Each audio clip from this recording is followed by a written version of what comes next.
He would be enhanced if we could actually read who that is.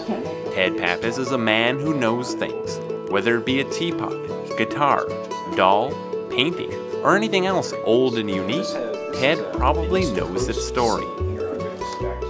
I have the capability of going and looking at entire collections, estates, households, whatever sort of comes up, and having a good general knowledge as to what things are worth due to our 40 years of auctioning experience and a lifelong pursuit of treasure hunting, which is at the root of collecting, essentially. That's why people collect, because they're looking for things that give them pleasure or interest or historic value.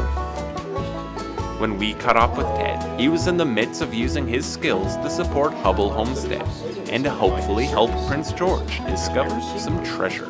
What we're doing is I'm a treasure hunter for hire in this particular case. The Hubble Homestead, which has a rich history here in the Prince George area. We know there's lots of good things show up, and every year it continues to amaze me, the treasures that are secreted away. And you're looking at it, I would never have imagined this was made in 1960. Ed's not a machine, and he doesn't know absolutely everything. But when you have as much experience as he does, you know a lot.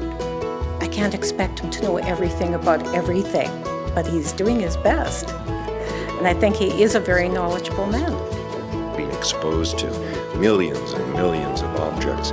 So most of this does sink into our brains in those gray cells. That's where we store all that information.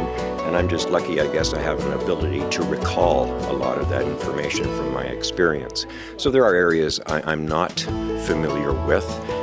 But we've learned to associate with people who fill in those blank spaces.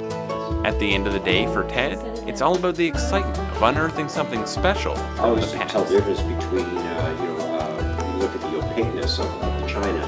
I never get tired of discovering treasures. Of course, in my spare time, I go out treasure hunting on my own. If you're a shop owner and I come into your shop and you put a price on something and you've made a big mistake, sorry, I might even ask for a discount too. For insurance purposes, about $120 is really what it's worth. For Go Prince George, Kevin Neal.